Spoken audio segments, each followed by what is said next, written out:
Will the Jets trade up in the NFL draft this year? Probably not. Should the Jets trade up in the NFL draft this year? Probably not. But there's one player who might be an exception. There's one player who it might be worth moving up for. I'll tell you who it is today on Locked On Jets. You are Locked On Jets, your daily New York Jets podcast. Part of the Locked On Podcast Network, your team every day.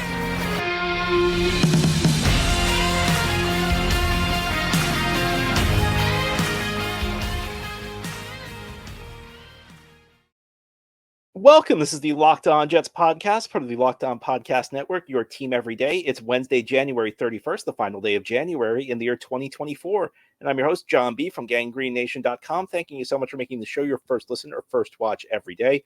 Subscribe to the show for free on YouTube or wherever you get your podcasts so you'll get new episodes as soon as they're posted. If you enjoy the show and are listening on a podcast source, give it a 5-star review. And if you're watching on YouTube and enjoy the show, give this episode a big thumbs up. It helps us out, helps other Jets fans find the podcast. Today's episode is brought to you by FanDuel. Make every moment more. Right now, new customers can get $200 in bonus bets if your first bet of $5 or more wins. Visit FanDuel.com/lockedon to get started. Today we have our weekly mailbag show. Each Wednesday we try to do a mailbag with listener questions. Thanks to everybody who sent in questions. Our first question, John, is there any chance the Jets trade up in the first round of the NFL draft? If they do, which player should they target? So good question there. I think the odds are very strongly against the New York Jets trading up in the first round of the NFL draft this year for two reasons primarily. First is that it's going to be very difficult to move up because they are short on draft capital. They do not have a second-round pick this year. The Jets' second-round pick went to Green Bay in the Aaron Rodgers trade, and we thought it was going to be the first-round pick, but of course, because Rodgers did not fulfill the playing two-thirds of the snap criteria that was required for the Jets to send their first-round pick to Green Bay. We didn't even make it 5 snaps. The Jets only send a second-round pick to Green Bay. But even though that means the Jets get their first-round pick back, it also means that it's very difficult to move up. When you're short on draft capital, it's just very difficult to move in that direction. If anything, I think it's more likely the Jets move down to try and recoup their second-round pick, or maybe they won't be able to get a second-round pick back, but maybe it's a third-round pick they're able to get back. I don't know that the Jets necessarily will be interested in moving up because I think it's going to be really tough. And the second reason I say is probably the answer is probably no, is that what's going to make it even tougher this year is that this is viewed as a very strong quarterback class. And that means that it's likely that teams are going to look to move up high in the first round. So if you're trying to move up into the top 10, you're going to have to compete against teams that are trying to move up for a quarterback. And as we know, as history has shown us, teams kind of throw out the chart when we talk about quarterbacks. Teams are willing to overpay. Teams are willing to massively go past what the trade chart recommends when they're moving up for a quarterback. This happens all the time. If you go back to 2016, look at what the Rams gave up to trade up for Jared Goff. You can look at what the Eagles traded to gave up for Carson Wentz to move up to number 2 that year. You can even look recent Jets history. In 2018, the Jets gave up 3 second-round picks to move from 6 to 3. And I was going to say they moved up for Sam Darnold. They actually made that trade well before the NFL draft. They did not know which quarterback they were going to get at the time they made that deal. But it clearly was an overpay based on the chart. So the point is that not only are the Jets short on ammo to move up, but they're going to have to bid very high, most likely, to move up for a quarterback. And I don't think it's well advised either, because I think that moving up is always a very risky move, because let's say you trade like 3 picks to move up. That means that you're betting 3 picks on one player. You're not spreading your luck around. A great example of the difficulty you have in a trade up can be described by what the Bears did back in 2017, when the Bears moved up from 3 to 2 to get Mitchell Trubisky. Now, this is going to be a story you're going to hear a lot over the next 2 weeks because it involves the San Francisco 49ers and Patrick Mahomes. The Bears traded up from 3 to 2 and passed on Mahomes. Moved up 1 slot and passed on Mahomes. Now, the 49ers at 3 messed up their pick. They passed on Mahomes too. They drafted Solomon Thomas, who you're probably familiar with because he's been on the Jets. Not exactly a great pick. Solomon Thomas is not a great player. But the 49ers salvaged that trade because with one of the lower picks they got, they drafted Fred Warner, who's an excellent linebacker. And that's like the way I like to think about the NFL draft. The lower picks are there. It's kind of a hedge in case you miss on your higher picks. So if you're giving up your higher picks to move up, that means there's nothing hedging your bet. That means that you have no backup plan. Sometimes those second and third round picks, as much as anything, they help bail you out when you mess up the first round pick. They're another opportunity to get it right and make up for an error. So I don't think it's a very good idea for the Jets to move up. I think there's one player you could talk me into, and that's Marvin Harrison Jr. And this is a little tricky because I think there's a tendency, because of how great his father was, the fact he has the same name as his father, and the fact he's such a good prospect, to view him as an absolute slam dunk, that he's going to be a future Hall of Famer, that he's going to be just like his father. And that's not a guarantee, but there's a lot going for Marvin Harrison Jr. If you get him, he, to the extent there is, I never use the term sure thing because you never know. There's never a 100% bet, but the odds of Marvin Harrison Jr. being a really good wide receiver are probably as high as they've been for any receiver in recent years. So I think that would be one you justify. That's a guy who has a really good shot at being a legit number one receiver in this league. And then Garrett Wilson becomes, one of those great number two receivers. So that might be the guy. I don't think that there's a tackle that I would necessarily move up for. I do like the guys who are kind of the higher picks. Joe Alt being Notre Dame being first among them, but I don't know that I'd move up for any of those guys. And even Harrison, like, as much as I like him, there are other receivers who are really good in this draft. Neighbors out of LSU, Rome Odunze out of Washington, and I do think about other recent draft classes. I think about 2020, where Jamar Chase was obviously a great pick by the Bengals, but there's some other pretty good receivers who went later on in the first round. CD Lamb, Justin Jefferson. So I don't know that I necessarily would look to trade up. And the most famous example, the one that really sticks out to me, came back in the year 2014, which was a historically great draft class. The consensus number one receiver in that class was Sammy Watkins. There were lots of reasons to love Sammy Watkins, and Sammy Watkins was a pretty good player. But the Bills traded up for him, and they passed on Odell Beckham Jr., and they passed on Brandon Cooks, and they passed on Mike Evans. So you never really know. And they're all, typically if you wait, especially pick 10, there's going to be a really good player available to you. So I would hesitate to make a move. And I think part of the problem is because of the price, because of what I laid out for you, because of, first of all, the Jets lacking a second round pick, which would, normally be a huge asset if you're looking to move up in the top 10. And because the market's going to be so high with teams potentially looking to move up for a quarterback, you're probably looking at giving up your 2025 first round pick. And I don't know that I'd want to do that. I guess Harrison's is such a good bet that maybe you'd wager 2 first round picks on him, but I still don't love that idea. I still think that that's asking for trouble because the Jets, again, are already beginning short on draft capital. And you can't keep having these classes where you're low on picks, especially early picks. Eventually that's going to catch up with you. It always does. If it, I've never seen a team that's been short on. Now I know the Rams have given up a lot of first round picks, but they've added additional picks. Maybe they don't pick in the first round, but they add a lot of extra picks in the later rounds. So I would really hesitate to do it. If there was a guy, though, it would be Marvin Harrison Jr. Of course, wide receiver is one of the big needs for the Jets. The other this offseason is the offensive line. As we continue on this Wednesday mailbag edition of the Locked On Jets podcast, we're going to turn our attention to the trenches. What's the ideal Jets offensive line for 2024? I have some thoughts on that, and I'll let you know what they are as we continue on this Wednesday mailbag edition of Locked On Jets. This episode of Locked On Jets is brought to you by eBay Motors. Passion, drive, and patience. What brings home the winning trophy is also what keeps your ride or die alive.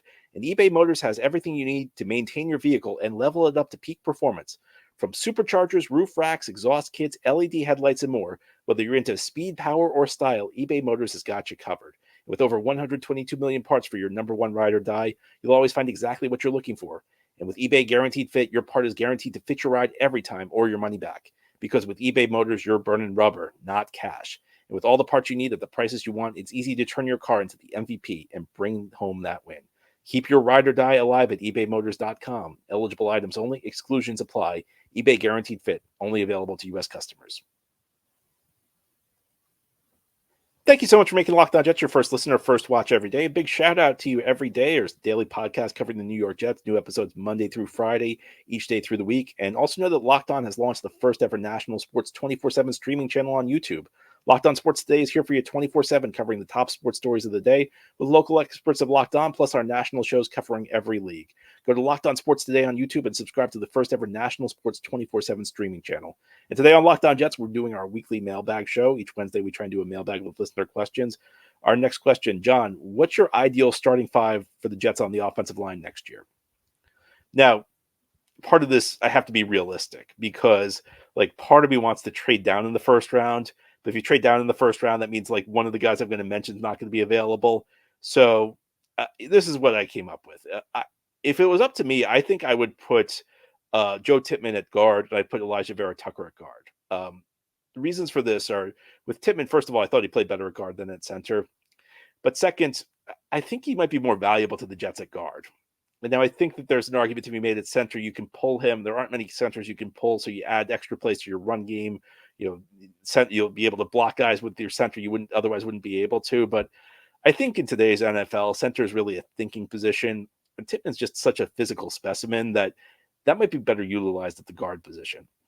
With AVT, it's about the injuries. It's also about, he was drafted to be a guard. I know sometimes you underestimate what a guy can do, but I think there's a reason the Jets keep putting him at guard. There's a reason they put him at guard at 22.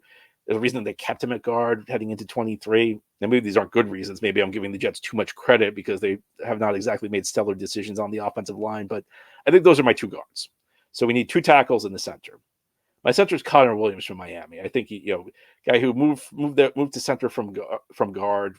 It turned into a really good player for Miami under Mike McDaniel. I think that he'd be a really good fit. He's like the right age I'm looking for. I'm looking to get younger. I don't want any more 30-year-olds on the offensive line, especially after the Dwayne Brown experience, even though I know he's in his late 30s. So Connor Williams would be my center. At tackle, one of them is going to be Mike Owenu. And part of the thing that's good with Owenu is he's got experience. He's also slid inside to guard. So hypothetically, if you wanted to play AVT at tackle, you could still do that. Young guy, pretty athletic, can move people. And then I draft Joe Alt early. Now, part of this, we need to figure out what we're doing at receiver. If we're drafting Joe Alt, then that means a receiver needs to be added in free agency or through a trade. Whether that's, I don't know that T. Higgins or Michael Pittman's going to be available. There's now you're starting to hear some buzz about maybe the Jets being involved with Calvin Ridley once free agency begins. But I think the free agency period is going to dictate a lot about what the Jets do in the draft. Should it? I don't know, but I think it will. Now, in an ideal world, they're able to find quality answers at both tackle and wide receiver, so that way they don't necessarily go into the draft absolutely needing to draft somebody at a certain position, because that's where you get yourself into a lot of trouble. But I think that would be my five. That's a good young line. It's a line that can be together for a number of years, and as we know on the offensive line, continuity is important. You want to have guys who play together because chemistry matters a lot. You want to know what the guy next to you is going to do in any given situation. And sometimes offensive lines can be greater than the sum of their parts, and sometimes they can be less than the sum of their parts. You can have five really good guys, but if they don't know how to play together, it's not going to go well. You can have five guys who are, you can't win with like five bad linemen, but if you have five guys who are just okay, sometimes like they just work together in tandem, and they're better than their individual outputs. So that would be my five. And something, if Joe Douglas did that, first of all, we could start to forgive Joe Douglas for some of his mistakes. That would begin the healing process. Joe Douglas would start to make amends. I actually think the Jets could be a real player in the AFC if they put that line together with Rodgers, with a good line in front of him to protect him. He's still going to be able to make good reads. Suddenly the Jets, might actually live up to that hype. That's going to be tough to do. It would take some doing to land all of those players. But if Joe Douglas does that, all the credit to him. And again, we can start to forgive him a little bit for some of his errors.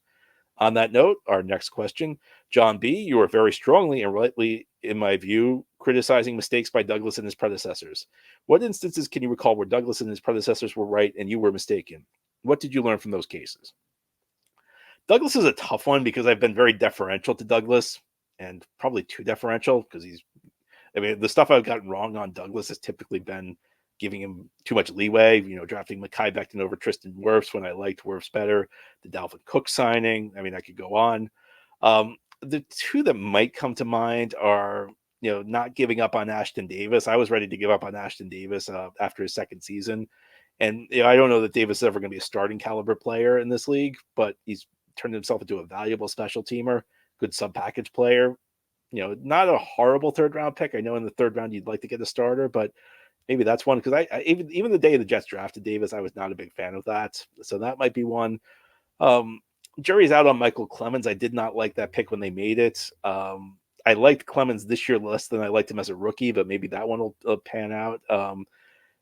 Giving up on Ty Johnson, that was the guy I wanted to cut before the 2022 season. He wasn't that great, but he actually was a decent runner for the Jets in 2022 and went to Buffalo and is actually doing an okay job there. Did I learn anything from any of those? Not really. I can give you a couple from some of his predecessors. So Mike McCagnon, there are two that really come to mind. One is the Jets signed Brian Poole in 2019, and I was not a big fan of that one. And I heard over and over from Falcons fans talking about how great Brian Poole was. And I should have listened to them. And I think that's one of the lessons you learn, is that people who are around another team, they know who the good players are. And I did not like it when the Jets signed Brian Poole from Atlanta. Brian Poole ended up being one of McCagnon's best free agent signings. That's like it was such a rare McCagnon move, because it was like a guy who fit a specific role. It's a role that you can fill in free agency. You can't really get it like an elite quarterback in free agency. You can't get like an elite left tackle in free agency. But you can find a really good slot corner in free agency. Some of the smaller roles you can fill in free agency. And McCagnon did a great job with that one. The other one with McCagnon that comes to mind is the trade for Demario Davis. The Jets traded Calvin Pryor, who was a draft bust, to Cleveland to get Demario Davis. It was actually Davis's second stint with the team. He had left the Jets in free agency after the 2015 season, signed in Cleveland. The Browns traded him back in 2017. And I remember at the time, I was like, why did they do that? Now, there's this revisionist history that the Jets gave up on this star linebacker, Demario Davis, who they drafted. Reality is that Demario Davis's first 5 to 6 years were very underwhelming. And what happened with the Jets in 2017 was they used him a little bit differently than they had in the past. And Davis blossomed. When the Jets drafted Davis in 2012, he had a lot of speed. And I think that Rex Ryan and then maybe even Todd Bowles during the first run, they felt like because he was fast, they should give him the tough coverage assignments. He wasn't really a very good cover guy. He was more of a downhill kind of guy. He could play the run. And when he returned, they kind of took the tough coverage assignments away from him and just let him do what he does well. And that's another reminder. It's one that I've heard over and over. One that I've been reminded of over and over, is that sometimes guys have certain things they can do and they think they can't do. And when a coaching staff gives them a lot of the stuff they can't do, they'll get into trouble. And when you only give them the stuff they can do, they look really good. So you have to judge players in context. That's one that McCagnon got right. Now, unfortunately, he also got it wrong, because after Davis blossomed in 2017, he let him go to New Orleans. Davis got even better with the Saints. So maybe that's me being critical of McCagnon again. The other one that comes to mind was with John Idzik. I did not like them drafting Sheldon Richardson in the first round. And that's because they pretty much drafted back-to-back guys at the same position the previous 2 years, Muhammad Wilkerson and Quinton Coples. And the lesson from that one is Richardson was a really good pick. First of all, you have to draft the way the board falls, not the way you wish the board fell. Richardson was a great player. There weren't many great players in the 2013 draft. So, there were moments that I was like, why didn't they take a player at this position? Well, there really weren't a lot of talented players that year. So getting a good player was a win. But second of all, just because you drafted a guy in the first round the previous year doesn't mean that they're a good player. And that doesn't mean you should give him multiple years to figure it out. Quinton Coples was not a good player. And the Jets were much better off with Richardson than they would have been sticking with Quinton Coples. And, I hear fans say, we can't give up on a guy after a year. Well, some guys don't deserve more time. So I think those are the lessons that I've learned from my mistakes. Now, here on the Locked On Jets podcast, we're going to turn our attention to the doomsday scenario. What if all the players the Jets want are gone when they pick at 10? I'll give you my thoughts on that as we continue on this Wednesday mailbag edition of Locked On Jets. This episode of Locked On Jets is brought to you by FanDuel. Happy Super Bowl to all who celebrate from FanDuel, America's #1 sportsbook. And if you're like me, Super Bowl Sunday is all about scoring the best seat on the couch, grabbing your favorite football snacks, and placing some super bets. And you should know that FanDuel has so many ways for you to end the season with a W, or 2, or 3. Super Bowl Sunday is a lot of fun. You get to watch the game. It's the culmination of the season. Also, great food and great commercials. It's maybe the one time all year I watch something in part because of the commercials. And it should be a great matchup between the San Francisco 49ers and the Kansas City Chiefs. I can't figure out who I would bet on, but you should know that you can bet on who will win Super Bowl 58 on FanDuel. But they also have bets for which players will score a touchdown, how many points will be scored, and so much more. And new customers join today, and you'll get $200 in bonus bets if your first bet of $5 or more wins. Just visit fanduel.com/lockedon to sign up. That's fanduel.com/lockedon. Make every moment more with FanDuel, an official sportsbook partner of the NFL. This is the Locked On Jets podcast. Here on this Wednesday, we're doing our weekly mailbag show. Our next question, John, what should the Jets do in the doomsday scenario where the top 3 wide receivers and the top 3 tackles are all gone by the time they pick 10th overall? Well, this is why I just mentioned in the last segment, it's really important for the Jets to at least have some sort of credible signings at both the wide receiver and the offensive line spots heading into the draft. You never want to go into the draft desperate because you don't know what's going to happen. And if you go into the draft saying we need to draft a player at this position, you get yourself into trouble. You get yourself into trouble because either you end up reaching for somebody who you should not reach for. I don't know why this is the example that comes to mind, but it does. Back in 2006, the Arizona Cardinals were desperate for a tackle, so they picked Levi Brown over Adrian Peterson. That was not a good move. In retrospect, that's a move I bet they wish they could have back. And there are a million examples of this through the years. You never want to go into the draft with a desperate need at a position for just that reason, because you're going to make a mistake. Either you're not going to fill your need or you're going to reach for somebody. It's always dicey when you go into the draft needing somebody, because a lot of rookies, even guys who become good players, they don't perform necessarily all that well as rookies. So the best way to avoid a situation like this from decimating the Jets is go in to the draft with your primary holes filled. And maybe that means, I don't know, the wide receiver position. If you can't get one of the big names, maybe like somebody like a Hollywood Brown, who may not be the guy you want as your number 2 receiver, but at least if you have him, it's more credible than Allen Lazard, and it's less desperate. You don't necessarily need as much.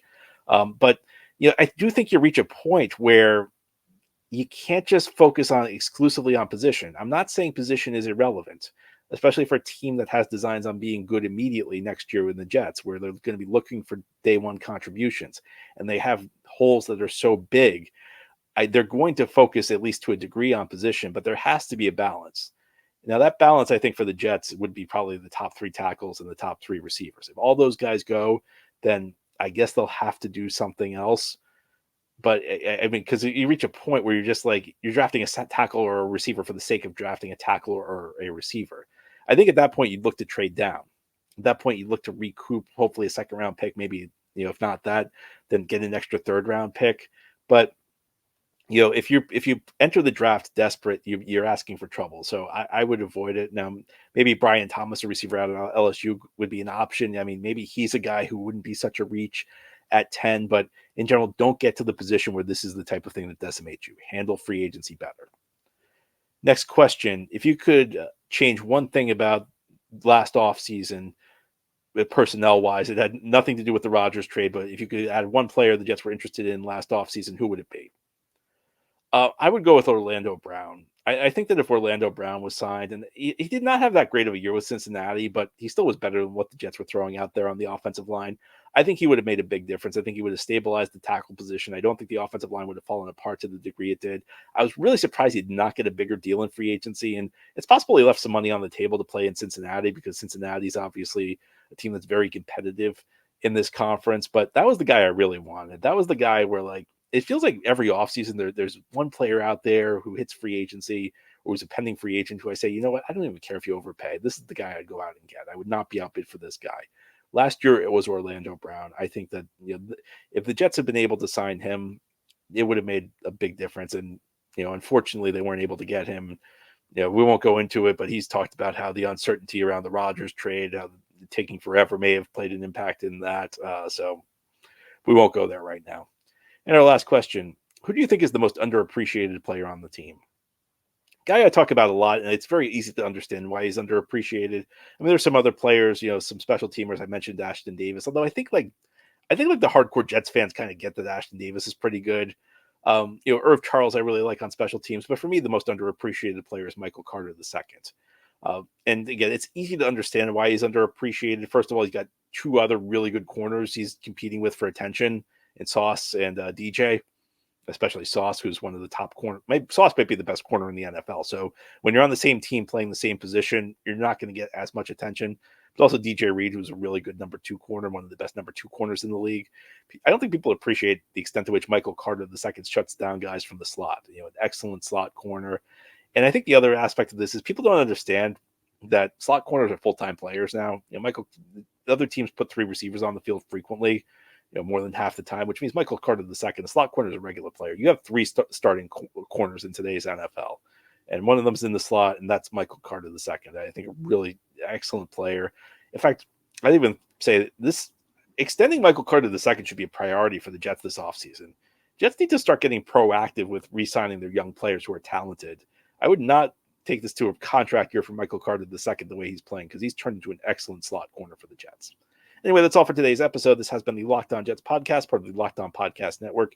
Your team every day is our motto. As always, if you enjoyed the show, hit the subscribe button where you're watching or listening so that you'll never miss an episode. If you like the show and are listening on a podcast source, give it a 5-star review. And if you're watching on YouTube and enjoy the show, give this episode a big thumbs up. Helps us out, helps other Jets fans find the podcast. Have a great Wednesday, everybody. We'll be back tomorrow to talk more Jets.